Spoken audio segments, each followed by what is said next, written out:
you can have a stressful job, plus the stress of the weather, Yeah. plus the pressure of bills and all that stuff. So it adds up all together. Plus the issue of loneliness, isolation, Immigration policies. So all combined. Tax. Everybody's.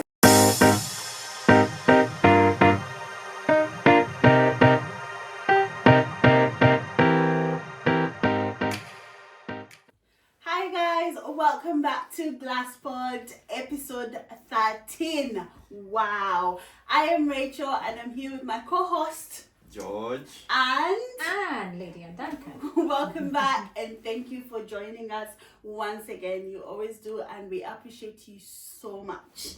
So how is everybody? How's been your week? How is everything going? What's happening? What's new?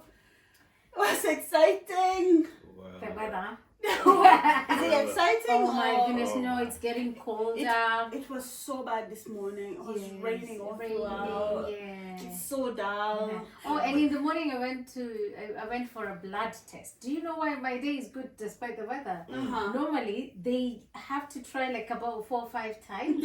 Today was express. Wow. It was like, we can't find your vein there. They tried this one and they were like, and wow. I was like, oh my goodness. Usually it's very hard to find the veins. Like you get pierced at so many places and you just get so. Mine is always one time. Really? I always Yeah. thought mine would be one time, but nowadays I can't see my veins anywhere. Like I think it's harder for ladies. I don't know. Right. But for me, I've always had a bad experience. Like it's hard to find them. Like I can see them sometimes, I know. but I don't know what happens. Yeah. So there's a time they had to get from the knuckles around you. Oh my god, I must have been so sore. Yeah. I was speaking to someone today about the weather. I was complaining, and someone was like, "Actually, there's an improvement with the Scottish weather. Like, you can notice that we have not seen any snow yet since the winter began. So they say that previously, like many years ago, the winter season was the worst in Scotland, like in Glasgow and all that. But now it's getting better. So I think we'll see better days. It's a good thing for us. It's good. Is it getting better or your climate change is becoming real? That's a good question. Good topic. Yeah. That's something that would be nice to dive deeper into next time. So how have you been, George? Well, what's been exciting? Nothing really is exciting apart from Arsenal still sitting on top of that table. Yay! Are we getting into more details of this week? Oh no, no. But they're still at the top. So we need to give George another episode so that he can tell us more in detail. We are playing Manchester United tomorrow on Sunday, so we are good. What do you think would happen? I think we would whoop them as we always do. As always. Make sure you watch this one and come come back and prove George wrong. Yes. So that he's very overconfident right now, thinking that his team Arsenal is gonna win. But you may be disappointed. So do you know what I say? People who have the best blood pressure level, I think are football fans, like fanatics. Because when you go, like I remember the few times I've gone to the stadium to support a team. Oh my goodness, the adrenaline, the emotion, the joy, the anger. Oh my goodness. All at once. I feel all those things at once. Different emotions. By the time I'm going home, I'm so exhausted. So imagine you're following every single day. Imagine you're a super fan, like my brother here. High blood pressure, heart issues. And they cuss a lot, right? Because they're especially the Scottish. Because they are always anxious. They try to. Why you're wearing too much green? She's like a Celtic fan. She actually loves green. I love green. I love green. Yes. You must be a Celtic fan. The previous I'm a Motherwell fan. Yeah. Motherwell. Yes, she mentioned last time. Oh my You're like the three of you. You know? Neither well. Yeah. But you know, over Christmas, I was very happy, and my year ended very well because Motherwell beat Celtic. Yes. Motherwell of all the clubs. Of all the clubs to beat Celtic. What an embarrassment. Yes. Anywho. Anyways, today we have an exciting topic that we want to talk about, a little bit more serious than usual. They're quite different from what we always do, but we thought it was actually important to dive into this topic and see what your views as our viewers are, and also to have an understanding of this particular topic in the UK, in Africa, in the world in general, because it's a concerning issue that is most people experience it, and that is mental health. We just want to dive deeper into understanding what mental health is, how people experience that, our perception of mental health, and what's the kind of like support is there, and if we have any personal experiences around mental health, especially for people that are living abroad and people that are in Africa. So we're gonna dive deep into that and see what we think, and if you see like maybe we have left out something, or you feel like you can comment something and give advice and stuff, you never know, you might be helping or supporting someone, right? So mental health, when we talk about mental health, what is the first thing that comes in mind when you think about mental health as it is in general? I think for me, it's the whole stigma of what mental health is, because for very many years, especially living in Africa, you think mental health, you think mental hospital. You think mental health, you remember the mad guy carrying a gunia, collecting stuff. Throwing stones. Saying that one is going to stone, that one stones people. Perfect. Removing clothes in the street, looking dirty, don't understand themselves, with bad hair and all that. So that is so there was a very thin line between witchcraft, or someone who's been bewitched, and mental health. But with time I've come to learn that people were not bewitched. People were had mental health issues and not necessarily being bewitched.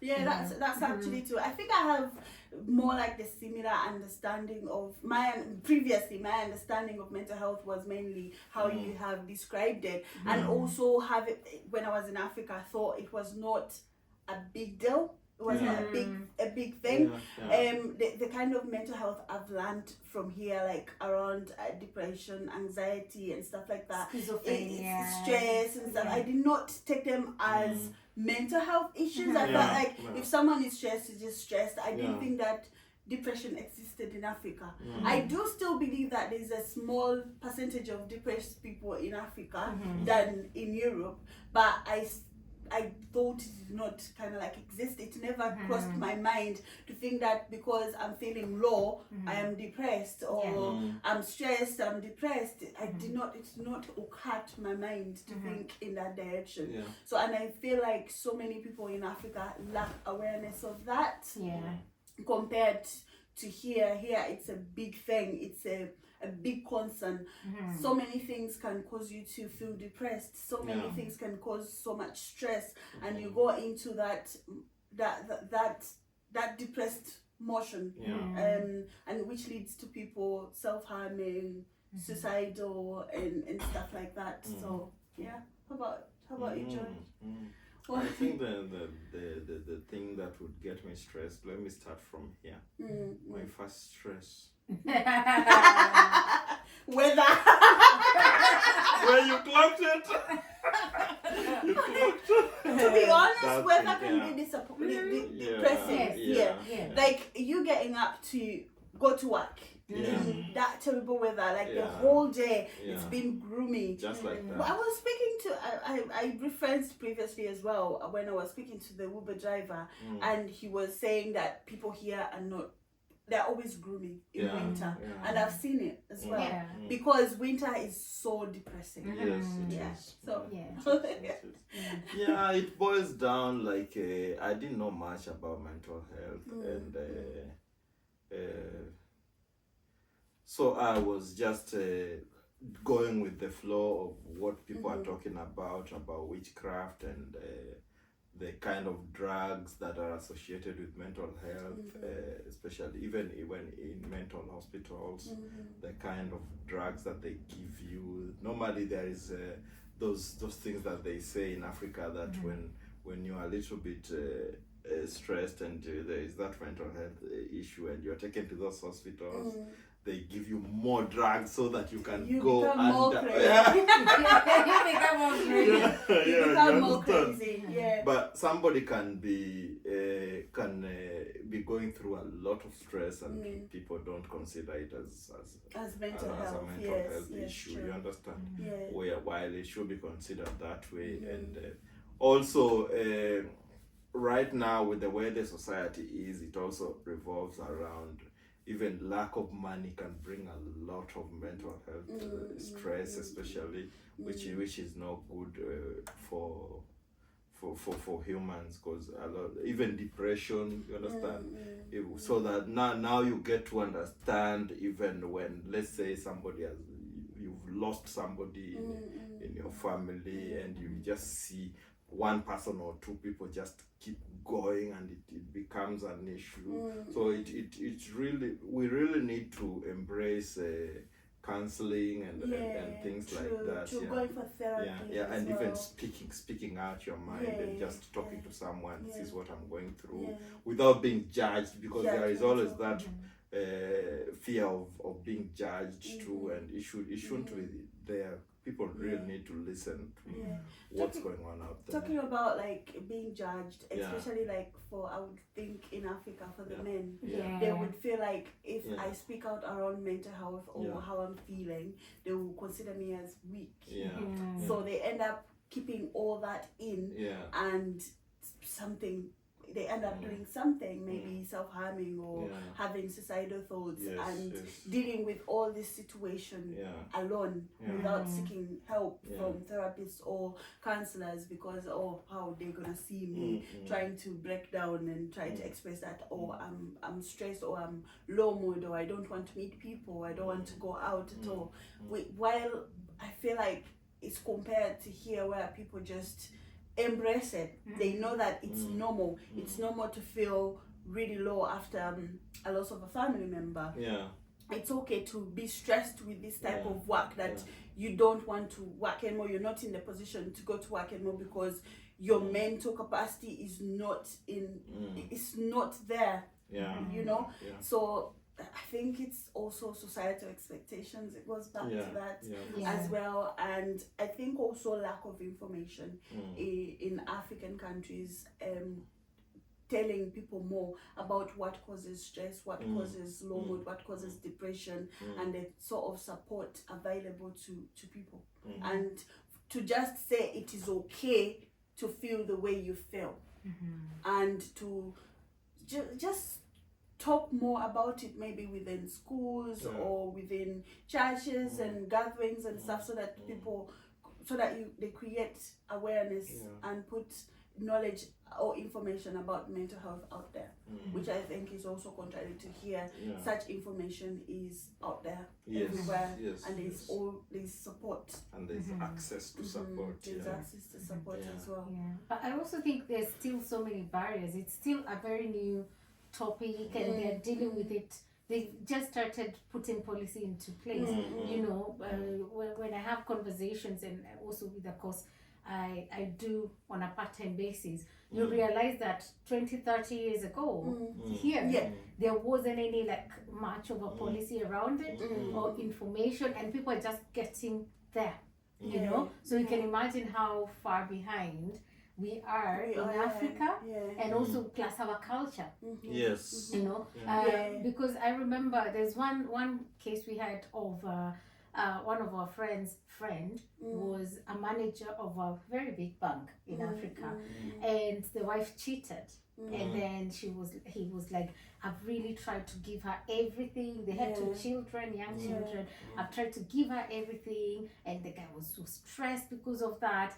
He jumped off a building, and that was it for him. And people were saying, with all the money you have, you've got a good job, you've got kids, but people judge from that side. People judge from that. They think that if you have money, you can you don't have any other problems. You should be happy. You should be. They expect you that money. You can get someone else. You can get someone else, but you don't see the emotional impact or that has had on someone, and how, and understanding that people deal with things differently. They deal with grief and loss differently. They deal with breakup differently. They deal with loss, like winning and losing differently. So it's just having that understanding. And also you spoke about like culture, like how the cultural difference as well, and how it entails one to be strong and stuff like that. It's also kind of like on a positive note is actually really good. For example, I reference for myself, like the way I would deal with stress, it's attributed to how I was brought up in Uganda. You don't face situation with a weak heart. You're supposed to be strong. You're supposed to be resilient. Like they taught me how to fight, how to not fall back and cry, but get up and tackle the situation. And so I believe that the way we would deal with situations, with loss, with hard situations, I feel like it's more to attributed to how we were brought up. We are brought up to, I don't know how to explain it. But I get where you're coming from, but I kind of want to differ to some extent, because I think we are told to, even when you've got loss, you can't cry for a long time. But as you say it, we deal with loss differently. You'll see someone who will not cry after they've lost a very close family member, but it will affect them 3 months down the line. So, and I remember when I lost my dad, and it was time to move on, but one of my friends, she was my best friend from high school, and she was saying it was probably 3-4 months down the line, but it really affected me, because I was already not in a good place, and then I lost my dad.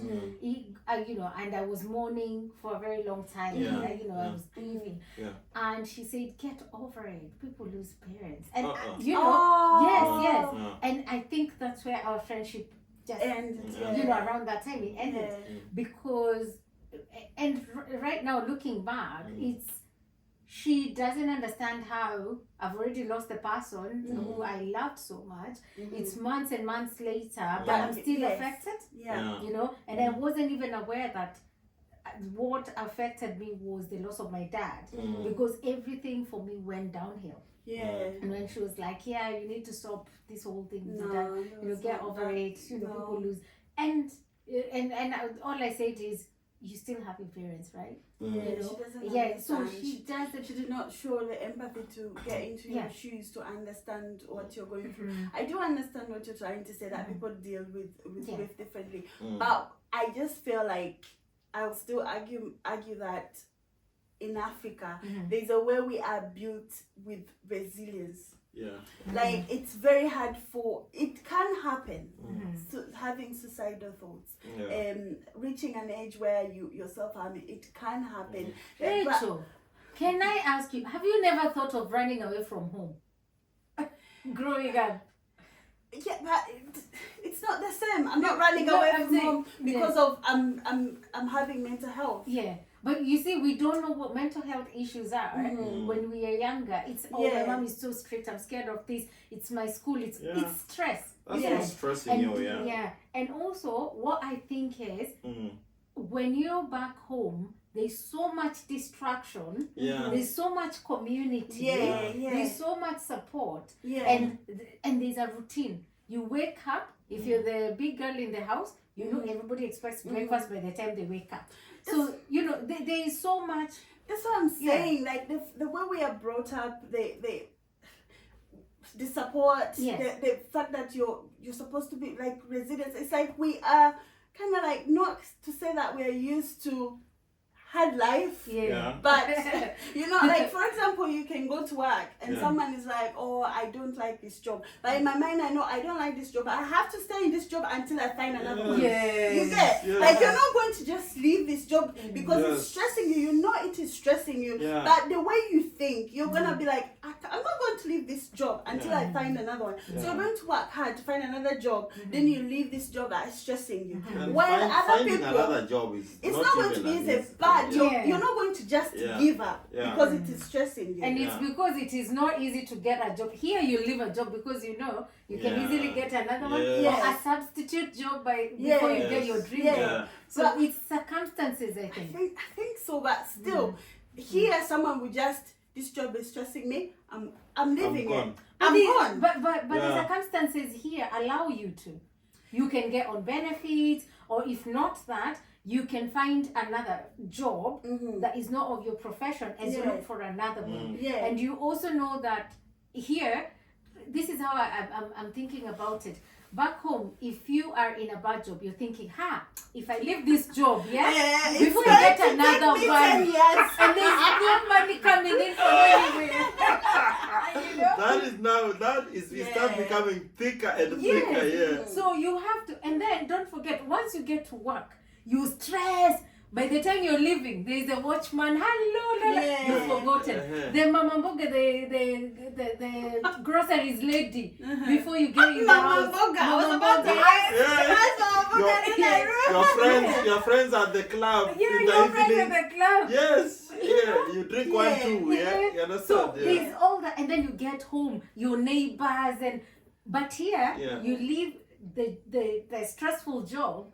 You're lucky to get someone saying hello. You know, so there is, I think it's very easy for someone to slip into or have a mental health issue here than back home, because the distractions and the support. And I was also going to say that you can have a stressful job plus the stress of the weather, plus the pressure of bills and all that stuff. So it adds up all together. Plus the issue of loneliness, isolation, immigration policies. So all combined. Black tax. Everybody's like, that's a whole topic. Black tax is a whole topic. People from home asking for help. So if you add all that together, you just want to blow up. You just want to blow up. You're so stressed to an extent that you don't want to get out of your bed. You don't want to speak to anyone here, and then you end up being so depressed, so unhappy, living a life where you just feel you're just not living. You just work, home, loneliness. You know, you don't have people. Because if I asked, from the jobs you've done back home and here, where have you done the most job? Like you go to work, you know you've paid for every penny you've worked for. Back home. Back home. But you see, here it is way less. And there are policies that, protect you and all that. You can choose. You're supposed to leave at 5. You leave 5 on the dot. You drop it. You drop everything. In Uganda, you can work extra time and there's no pay. No pay, But while here, in case you go for extra pay, either you get your time back or they'll pay you. Even the boss doesn't want you to do that extra. On that note, you should be out. But in Africa, you do extra, you come out with nothing. Let him. Nothing. That's how you stay on the job. Living on time, coming on time is a negative thing back home. You should come earlier. But why are people not more satisfied with the jobs here? Like the way people are satisfied with the job back there. There's no satisfaction back home. Back home, it revolves between. Back home, I say it involves between. If I leave this one today and I finish my money, I will not be able to pay rent. I will not be able to eat. Foods are expensive. Rent is expensive. The transportation is rubbish, and it depends with the mercy of those people that are in the transport industry. You understand? Because the prices of transportation are not regulated. No, they just keep shifting depending on the if it rains right now. The prices go up. The clouds change. If it's and everybody goes to work in the morning, it comes back at the same time. in the evening. So there is another stress for traffic. You open the window while you're on the phone, your phone gets snatched. You reach home late, somebody will strangle you at a corner somewhere. You understand? So there's too much stress involved. While here, like the first time I would come at the night home, I would see even women walking alone at 2 a.m. Yeah, I'm like, hey, this is, if this was Nairobi.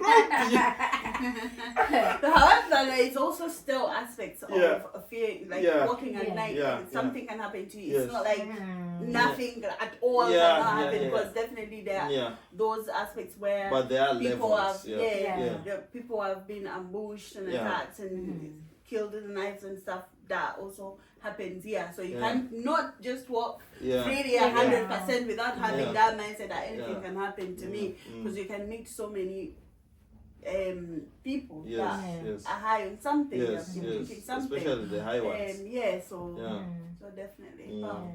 But stress. How for me and handling stress, I think I got to understand it better when I came here, because I had never been to a counseling room until I came here. This was my first time, and it was my doctor that was like, hey, you can I recommend you go and see another doctor somewhere you just talk to?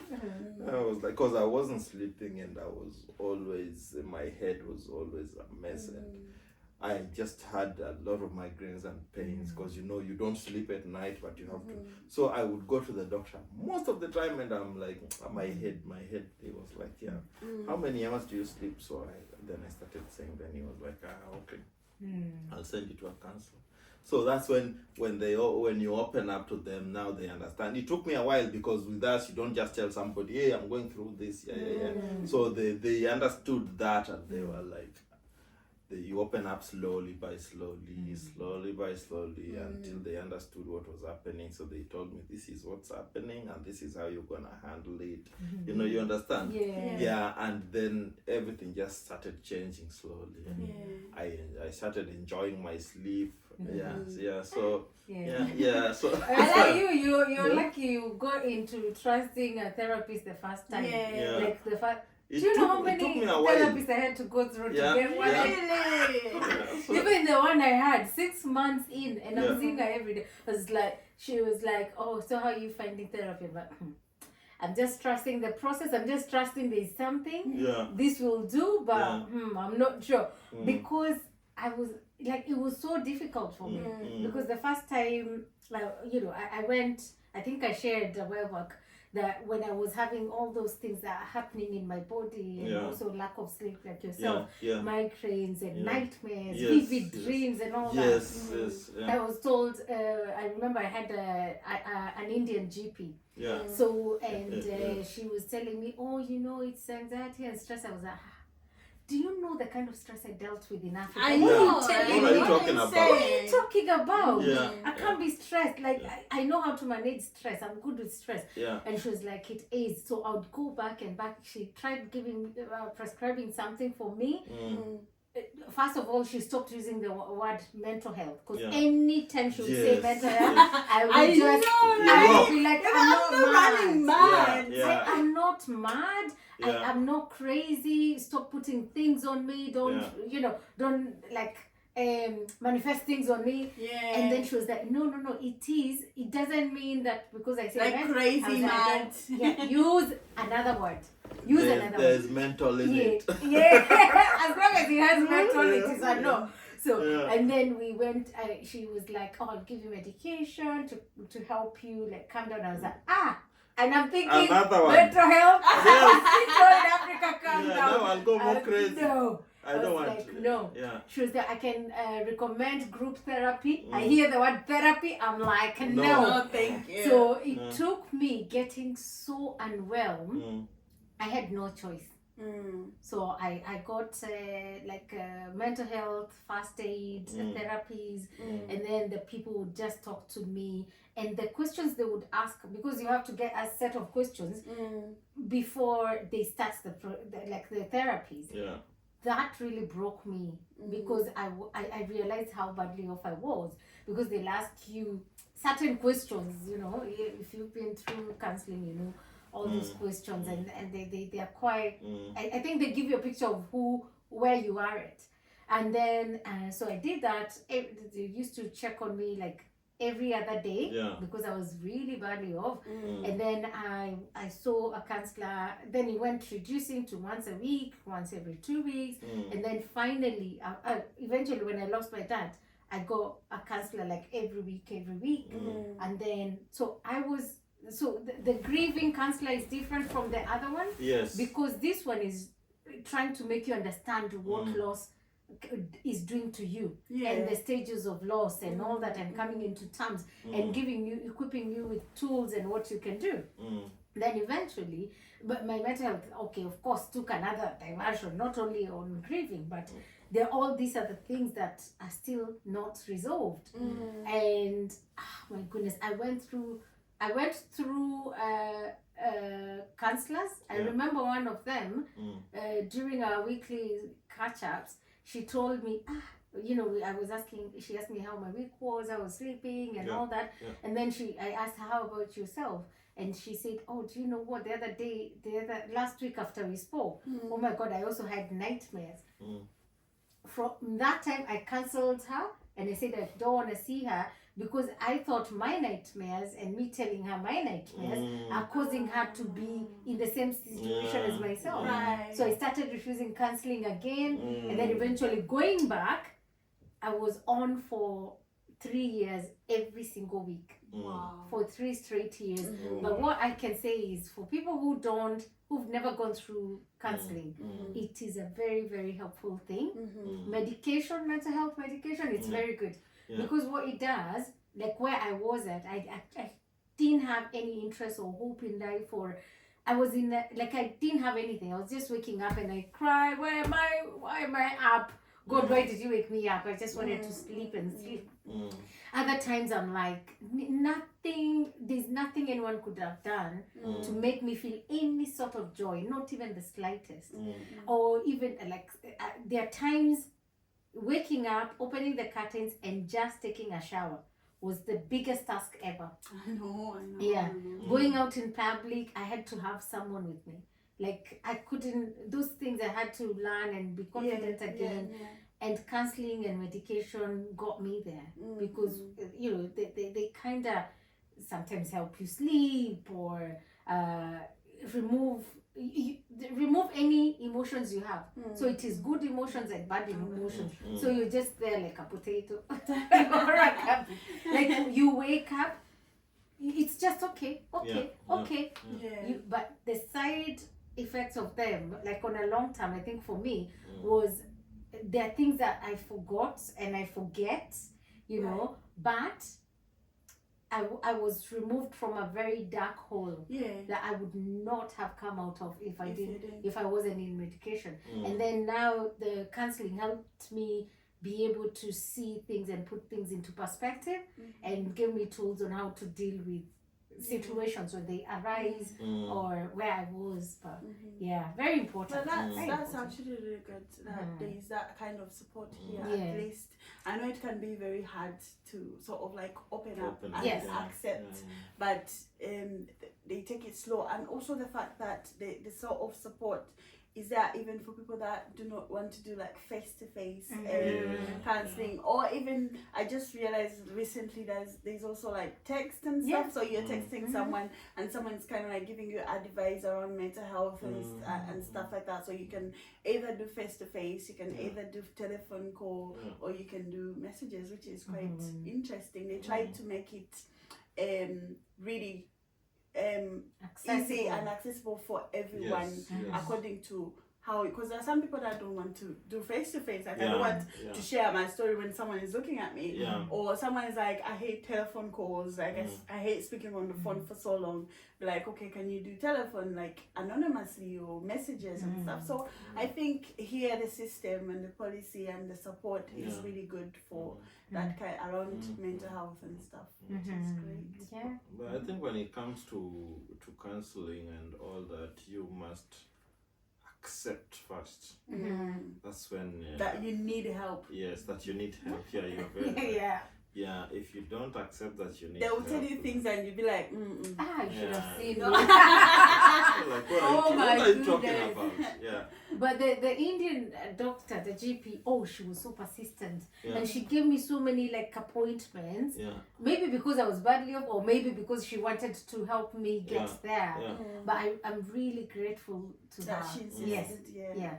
Because I was in a, goodness me, you know? Yeah. And when I see where I've come from, I'm like, we're proud of you. Right you feel like you've done that's an achievement. Yeah, right? it is for you to realize that I need support here, and then you go and you speak about it, like speaking about what you've been what you've gone through, what is going through your mind. It's not an easy thing to do.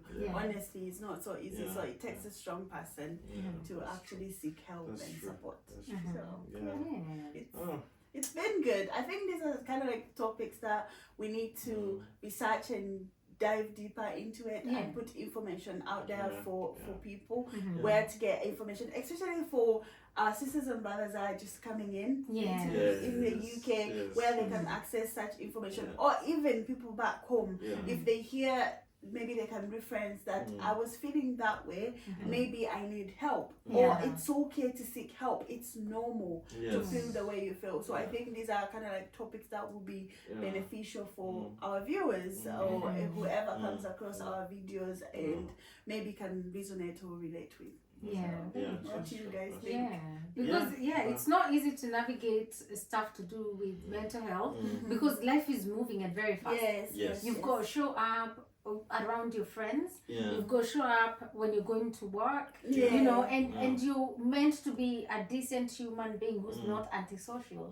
So, and when you're struggling, especially for new people, there's loneliness, there's that isolation. Like you don't know where to get any information. You don't know anyone. For instance, a person that comes here when they don't even know anyone. Like how I came, I knew no one.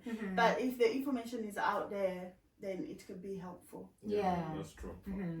And as well, I think people have also misused things around mental health. You know, saying you say you're stressed or you're a certain way, people have already judged you, and they start putting terms. You know, if you do, you know, like antisocial. You know, but that's not right. You find some people saying what's this other word that we have, not gaslighting. There are certain terms that people have misused, you know.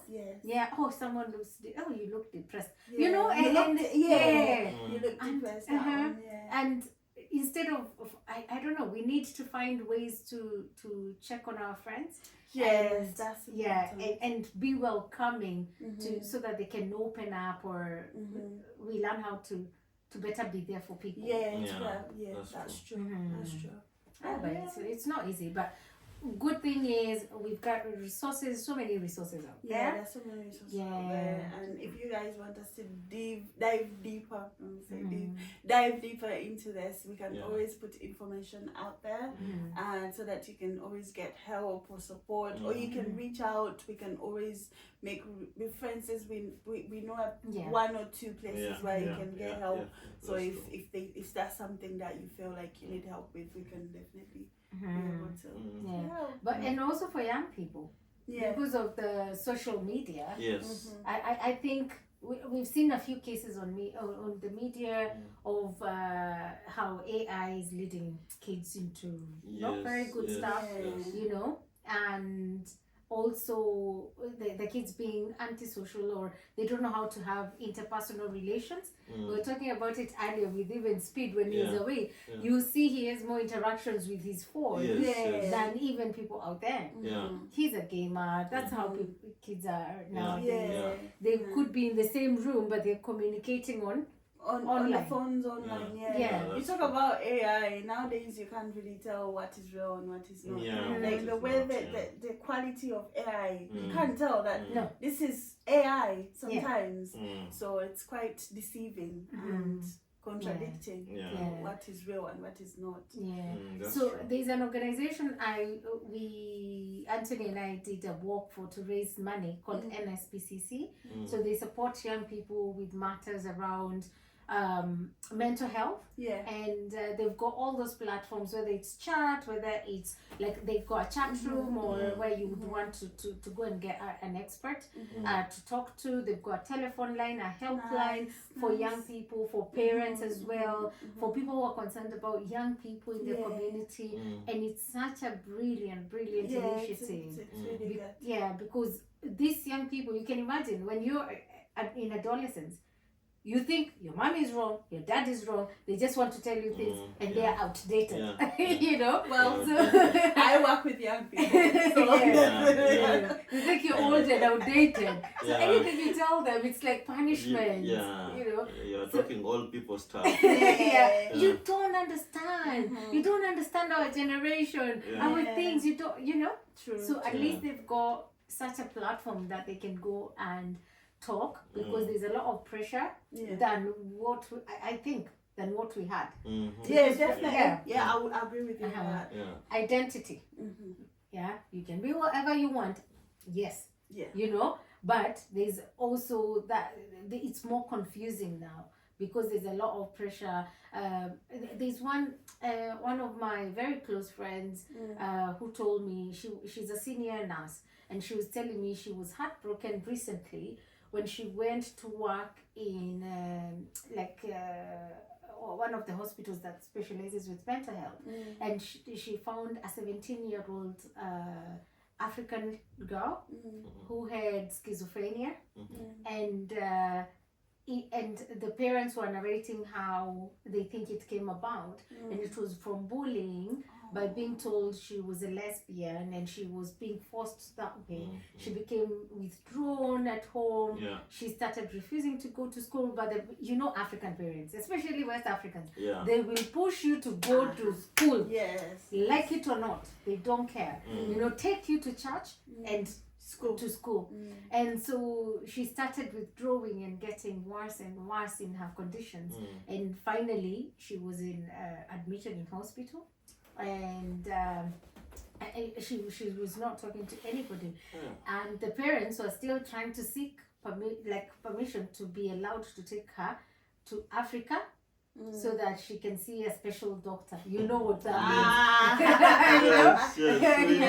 Because you'll say, somebody there in Africa did something. So that's really, really sad. So there's that issue of identity. Peer pressure right now looks different. You find young people being, there's a lot of vaping amongst 10-year-olds, under 10, very, very young teenagers. Alcoholism, drugs in Glasgow. The drugs in Glasgow too much. And all this, the way they have easy access to them is not good. And the amount of rights they have here. You know? So, especially kids in the UK. I really feel for them. Definitely. True. That's true.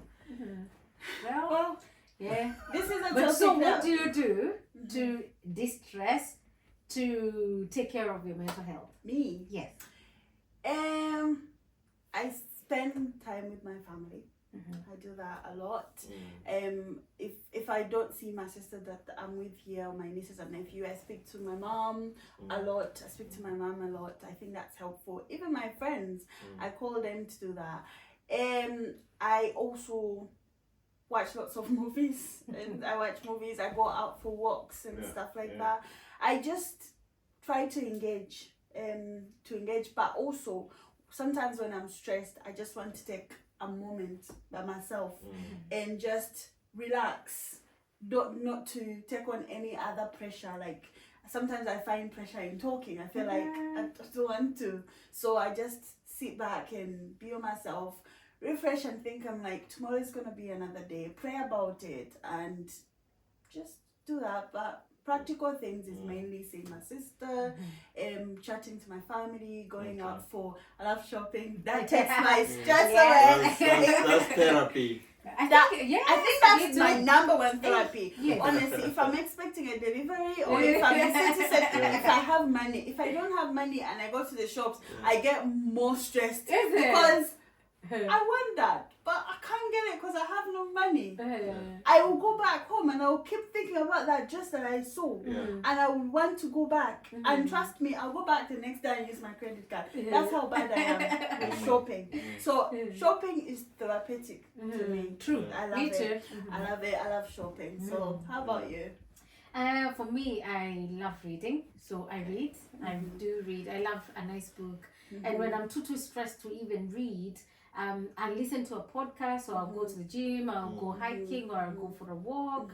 I also love journaling, especially when I am super stressed. I just want to sit and write and name everything I'm feeling. Oh, nice. You know? And that's actually, I used to love journaling, but I went back to it during my therapy because I would just go and after talking, and I'm like, and the therapy sometimes would leave me in very high emotions, and then I get home, and because I can't talk to anybody else, I just go and journal and write, and I'm like, I'm gonna write one sentence, 3 pages, I'm just writing. You know, so that, and also I love speaking, of course, to my loved ones, and listening to music as well. Music is good. Music gets me out of bed. Sometimes when I'm feeling lazy, I'm like, I don't want to get up. I'm like, okay, I love Taylor Swift. So I'll play Taylor Swift and then all the time. And then I'm like, I love it. I just love it. How about you, George? How do you music. That's true. That is true. Music speaks to your soul. That is There is a way it just massages you. He loves Chameleon. I love Chameleon. When I'm just doing my thing, I'm just walking about in the house. I just listen to Chameleon.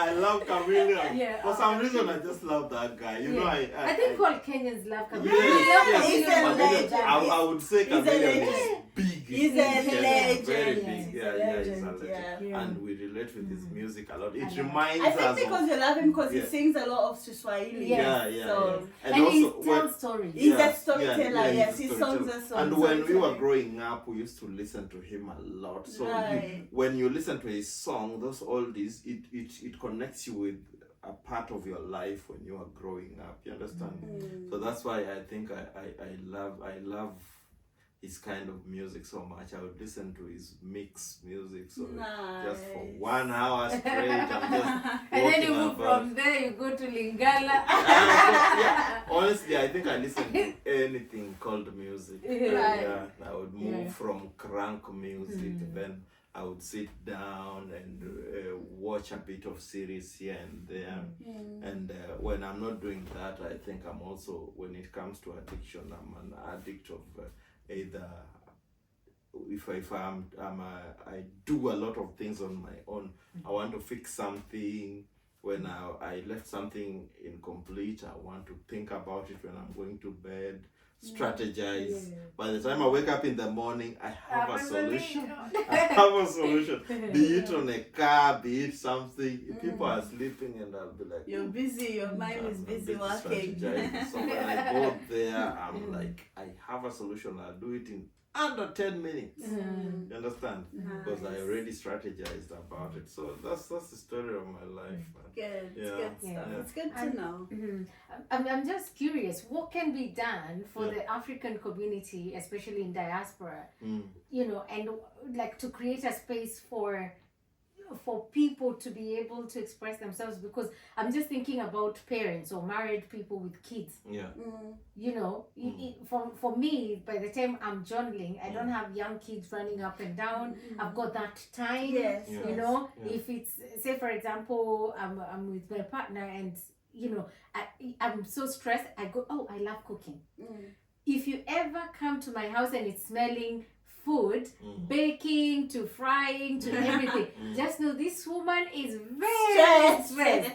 I will cook everything in my pantry. And I'm stressed. And then by the time I finish cooking, with the dishes all out there in the kitchen, I'm the happiest person ever. So people who have like families and or busy lives and they're stressed and they like what kind of space would be helpful or activities for people to either support each other or to get that stress out or decompress or whatever.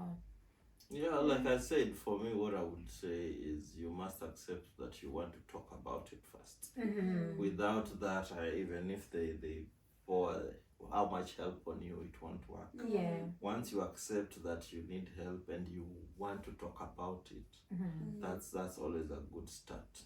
So from there, then even if it's from a friend, because you must have somebody you talk to, even if it's your GP or counselor, there must be somebody that you're willing to talk to. And I think that would be a good start for anyone that wants to get help out there.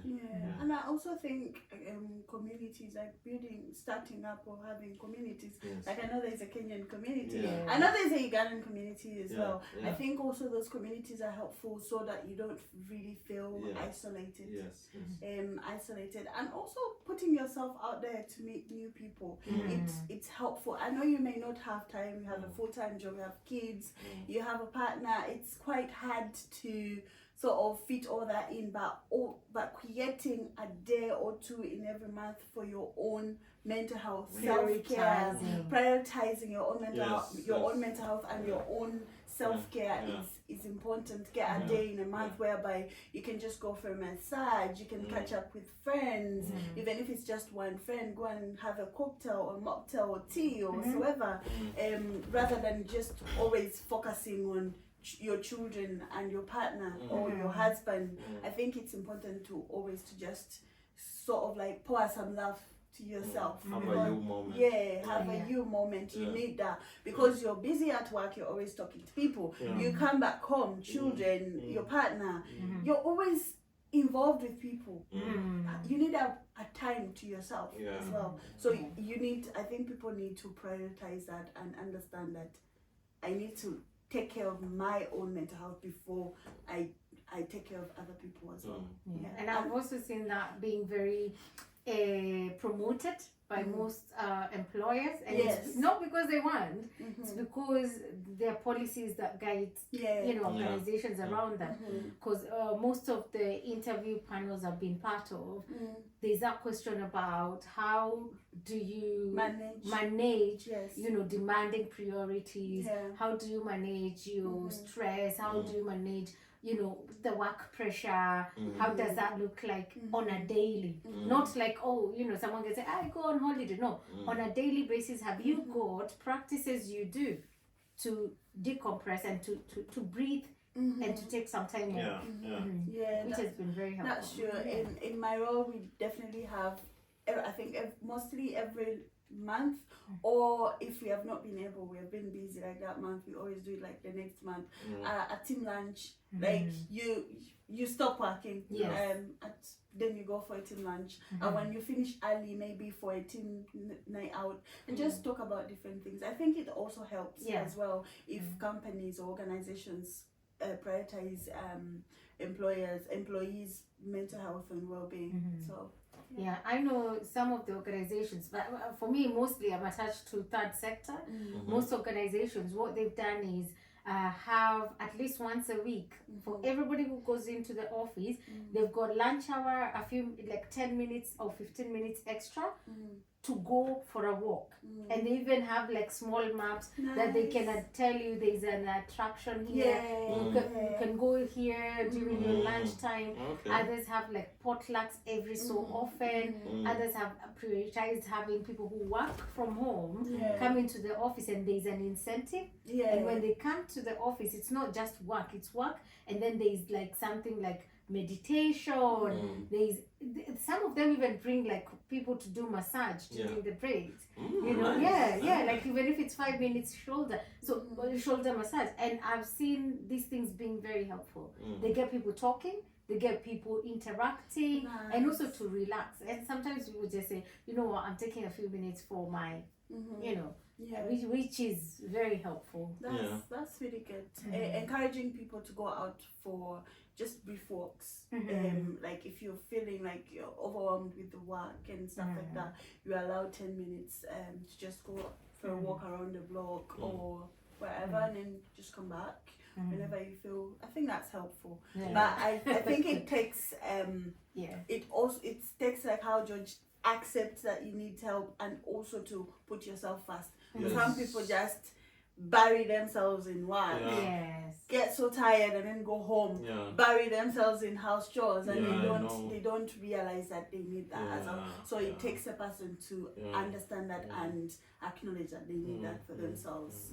Because support can be out there, but they just, I don't have time. Create at least 1 hour or 30 minutes for yourself, or a day for yourself. So actually, this episode has challenged me. She's one of them. I am one of them. It has challenged anybody who knows me. That's the question I'll be asking people. What do you do for your, and just being proactive. And also, I think even in my house, everybody listening who lives in my house, or will ever live in my house, we have, like, I would love to prioritize everybody's space or mental health needs, in that everybody should have their own space, and we know how that looks like. If it's someone who loves blasting music, and because others like us who are growing older don't like very, very loud music, we will give them, when we know a certain day or a certain time there's a blast of music, we are like, we have to be okay with that, so that because that's what they're thinking, and I think it's important for us to step up and being intentional. Being intentional. That's true. So everybody who lives in my house, that's a new thing. You have had. She has passed on the message. Yes. Children, I need to know what your plan is. So you start thinking about, this is how mine looks like. I'll be journaling, and then we keep and having the conversations. That's true. Because we are very good at talking about what happened. But if I ask you the stress you're in right now, and I know there's a stress you're in right now, you won't say, isn't it? We like talking about the past. Oh, that time I was so stressed. But we need to normalize what's happening right now. True. Wow. All right. That was exciting. An interesting topic that we need to dive deeper into. I think after a period of time we can always come back and just dive into it and even bring someone who has more professional. Someone who has more professional. I've talked to someone who will come in February. Nice. A very good doctor. Very enjoyable from Trinidad. No, that's good. That would be good to have her on here, and she can share some professional advice, because definitely we are not mental health professionals. By the way, that's a disclaimer. We are just sharing our thoughts and our understanding and our lived experiences. So, disclaimer, we are not mental health professionals. That's true. So definitely we'll be looking into ways of bringing in different people to speak to you and give you the professional advice that you may need. But it's been interesting. And I hope we will also be able to, add a few places where people can get help. The description, like the Samaritan, or they do a brilliant job. Samaritans are good. And also really there's breathing space as well. Breathing space. NSPCC. There's so many. Mental health and well-being. There's so many. But we'll bring out more information. I can add all those organizations in the description, so that if you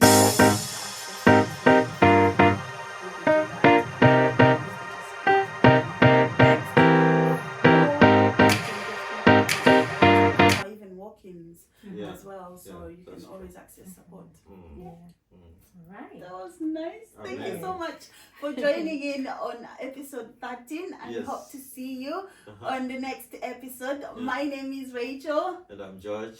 Lady and Duncan. And see you next time. Bye. Bye. Ciao.